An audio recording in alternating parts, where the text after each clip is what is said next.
Hey everyone, welcome back. My name is Sam. And I'm Melissa. I grew up in the FLDS community run by Warren Jeffs. I moved out when I was 18 years old. Yes, and today we wanted to answer some more questions that we had recently gotten about whether or not you guys went to grocery stores, whether or not you grew your own food, what that looked like, and I was actually really excited when I saw this question because, well, it's not one that I normally think about. Sam has some funny stories, so. It's a good question, yes, because it's true. A lot of people looked at us out there as self-sufficient, that we would build our own houses and that we would grow our own food and all of that, which is true to some extent. We did have, a lot of people had big gardens, and we had actually farms and ranches and things in, several different places, not just in Colorado and Hilldale City, but kind of spread out as well. Yeah. So yeah, great question. The first question really would be, how much of your food did you grow yourself? So us personally as a family, we would grow a fair amount. We would grow, well, we had fruit trees and we had some pecan trees as well, but we had almond trees. Maybe both? I don't know. Some kind of nut. We had some nut trees. We grew a lot of vegetables like carrots, tomatoes. Oh boy. I know tomato is technically a fruit, I guess, but we grew potatoes. We grew lettuce. Oh man, corn, beans. I'm trying to think. We grew a lot of different type of food. How big was your garden area to be able to grow that much stuff? And was it actually enough food to like make a meal for a family as large as yours? So, or was it like, I don't know, like out in the past when my family grew a garden, it was like, woohoo, we have one tomato, but there's no way that we could ever make a meal out of like what we actually grew. It's more like supplemental and exciting to have the opportunity. Yes, we would use all of the stuff that we would grow. We would use it when it was ripe. But of course, at least for us as a family, it wasn't ever enough to be self-sufficient. Exactly, to give us all the food we needed throughout the year. That was never the case. We would always go shopping for us personally, and we would shop. We had a grocery store there in town in Colorado City, and so we would shop there for the smaller things. When it came to clothes and big bulk purchases of food, if we just wanted to kind of stock up the cupboards, we would actually drive to St. George, Utah, and either go to Walmart or Costco. I was going to say, and I remember because I grew up in St. George, I remember going to Walmart and you would see a lot of polygamous members. They're shopping like frequently. So seeing them, and I mean, you could always tell from the prairie dresses and the guys in their long sleeves in 115-degree weather, so they were very easy to pick out who was from there, who was from out there, and so it was really, really common to see them in St. George shopping. So and that was I would say probably most of the families out there would drive to St. George, Utah to get groceries. Yeah. At least for the bigger things. When you just needed a gallon of milk or small things here and there, the local grocery store had a good amount of things. And when I was younger, it seemed like it had more. But as time went on, that store kind of ran out of business almost. It just kind of started to disappear and less, and then it wasn't the store anymore. So. Didn't they eventually switch over to, because they had what's called a bishop storehouse, which is where they would help give food to families that needed it, right? Yes, so that also was a thing. A lot of people would start going to the storehouse, and then for the families that had money, they would, like I say, go to a bigger store, a big box store somewhere. So gotcha. And then also, what was it like? Because again, they believe that everybody who's outside of the church, the Gentiles, anybody who's not a member of their church, are evil and wicked, and the world is evil and wicked. What was it like going out shopping, believing that everyone you were shopping around was wicked, but you had to shop still? Well, I mean, I don't know. For our listeners here, I'm not sure how many of you have come across, like Melissa said, when she was growing up in St. George, she would see a lot of people from the FLDS.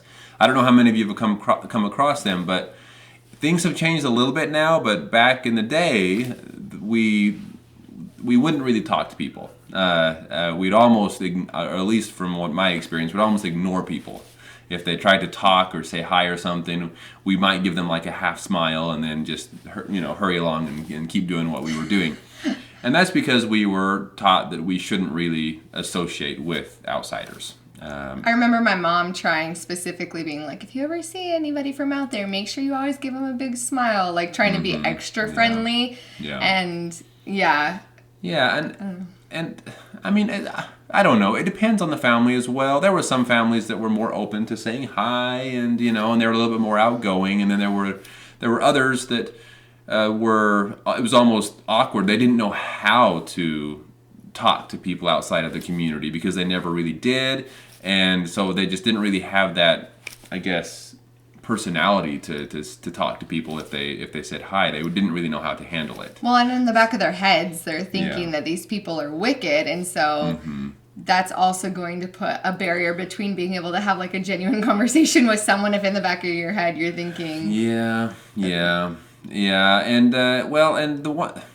what they called Gentiles, people that were never a part of the FLDS church, they didn't see them as wicked so much as people that were a part of the church and then left, and they would call them apostates, the ones that were members of the church and then left. So they were the ones that like, okay, you cannot associate with them at all. But the people they would call Gentiles, it was okay to deal with them. If, like, for example, a lot of the men out there would work outside of the community, and they would be dealing with so-called Gentiles, all the time in their work and stuff. So it wasn't that they couldn't talk to anyone like that, but it was just, I feel like it was almost they just didn't know how to handle it, didn't know how to have a genuine conversation with someone that they didn't believe was living correctly or living right. What did they think of people of the LDS, the mainstream LDS community? Because St. George, Utah is primarily LDS. And so what did they, like, what was their mindset towards, like, so you have, like, the Gentiles, people who never believed. You have the apostates, or people who left the FLDS, but since the LDS and the FLDS like went separate ways, what do they think of the LDS? Well, people who are they believe that the members of the LDS church, the mainstream LDS church, that they would say broke away from way back when, they would say they were definitely apostates. But now there's been so many years since that time that people are just being born into the church and that type of thing, and so they would say, oh, they're still Gentiles because they never knew the truth. Oh, okay, got you. Because there's enough distance. Because they believe that the LDS, like the LDS people say the FLDS split off from the truth, and the FLDS say the LDS people split off from the truth. Exactly. And so so they would say that the people that split off from the truth back when the split happened, they would say that was those people were apostates, and they started this church that is just leading people astray and leading people down Satan's path and all of that. So, of course, they don't believe that the LDS church is doing anything right. But they don't consider them apostates, though. Not the people. Not exactly the people that are born into the church. They would say, oh, they've never known the actual truth, so they're just Gentiles. That's what they would say. So, as a little boy, what were some memories for you of going to the grocery stores? Oh my goodness! When I was really young, I remember so many times going to the grocery stores with my mother, and I remember there was also a health store out there. I forget the name of it, but it was a health food store, a very small store that we would go there as well and try to get some healthier options and things. But yes, I mean, I remember going in all the time, and I would say probably pretty similar to every other little boy going into this store. I was told a million times, don't touch, just look. Don't touch. I was going to ask that question. Okay, so if you got to go, how many children would normally be allowed to go with a mother? Because we have two, and sometimes I'm still like, I don't want to take both of them if it's going to be an extra long trip. Like, how do they decide between which 30 children are going to go with to the grocery store? Is it like by age? Is it by like turns? Well, to their advantage, because there were so many of us, I had sisters that were old enough to be almost my mother, to some, like I had some siblings that were way older than me. So there were always children around that were old enough to help babysit the other children that were smaller. Gotcha. Right? So there were just a lot of babysitters around.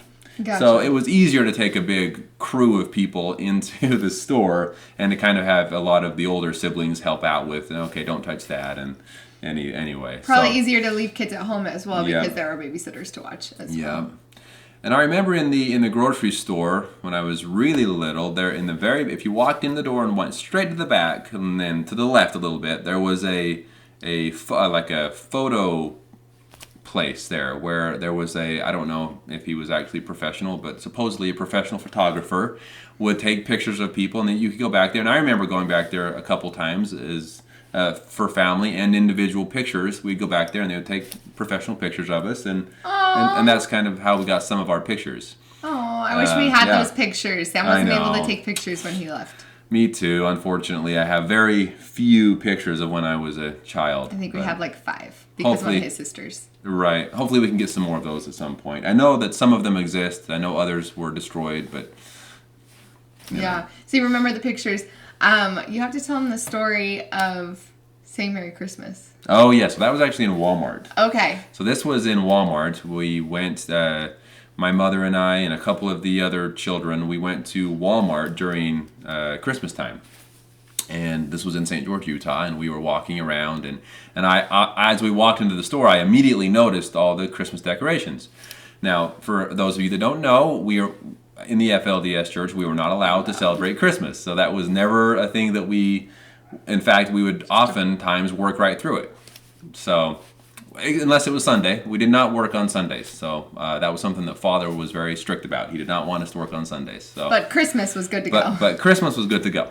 So we'd always just ignore the holiday the best we could, and we were taught that it wasn't really something we should ever celebrate. So we walked in there, and being the rebel child that I was, I thought, this is a perfect opportunity to get on my mother's nerves. So we were walking down the aisle, and everyone I saw, I would just be like, Merry Christmas. Hey, Merry Christmas. Hey, Merry Christmas to everybody as I walked down the street, or the aisles. Oh, I remember her look of disgust as she was just like trying to ignore me and trying to tell me to be quiet, but at the same time trying to pretend like she didn't know me and just keep walking. I don't know this guy. I would have loved to see that because there's no hiding who they are. Like you with your bunch of siblings all in prairie dresses. You They're can like, imagine, he's not one of ours. Exactly. Yeah, but you can imagine the looks that I got from outsiders as well, because they were like, wait, what is this boy doing saying Merry Christmas? Because they knew, most people knew we didn't celebrate Christmas. So anyway, lots of good times. Remember the first time I went into Costco, both with my father and mother and some of the children, and I was just like, whoa. I couldn't believe my eyes, just how big it was because of, the small town that I was used to growing up in and the small convenience stores and things. Getting to go into the big city of St. George. Yeah, pushing our 30 carts of food out, and yeah. What would you take to take all of it back? Because if you had kids with you too, you guys would you bring trucks or what would you? Well, I believe almost every family had either a big SUV or a big 16-passenger van or something like that, where they would and they wouldn't take all of the children, because if they did, there wouldn't be any room for all the food. But yes, I mean, there were, just depending on what we were going down for. If we were going for a full supply to stock our homes, there would typically just be a couple of the members of the family. But if it was going down for clothes shopping, which we did on occasion, I did have some homemade shirts and pants, which I believe it was my mother made. It could have been one of my sisters, don't remember. But so there were some homemade clothing that they did make out there. The underwear, or as they would call the garments, were all, of course, handmade out there. But we did go shopping to Walmart for shoes and that type of thing. I never had any homemade shoes. that I never. No shoemakers in the community. That I never had. I believe there was some a shop out there for fixing shoes, but I don't think I even ever that's used like a lost art now. That's so cool. Are they cobblers, right? Cobbler, yeah. Cobbler, yeah. So anyway, just some fun stories. I mean, we definitely did a lot of shopping. I mean, there was a lot of mouths to feed. We did have our gardens, but it was never enough to feed all the mouths. I do remember in our backyard walking around picking apples off trees and picking out a random carrot and just kind of eating things on the spot there too. Because they weren't allowed to have snacks in between meals, and Sam still big snacker. If we did have a snack, it was an organized snack. Yeah. No, just going and grabbing something. So having access to fruit trees and things like that. And being the growing boy that I was always hungry.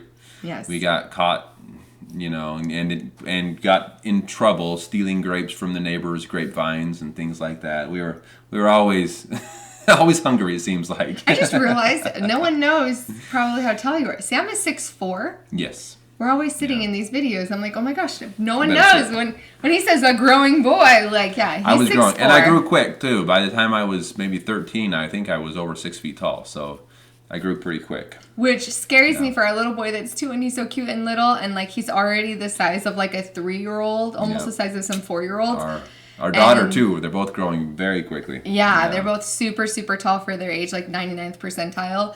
And every time someone's like, "Oh, is he 3?" I'm like, "No, he's only 2, but he has a really long way to go." Like when Daddy's 6'4". So, but anyway, we'll see if he passes me up. Who knows? We'll see. We'll have to wait and see.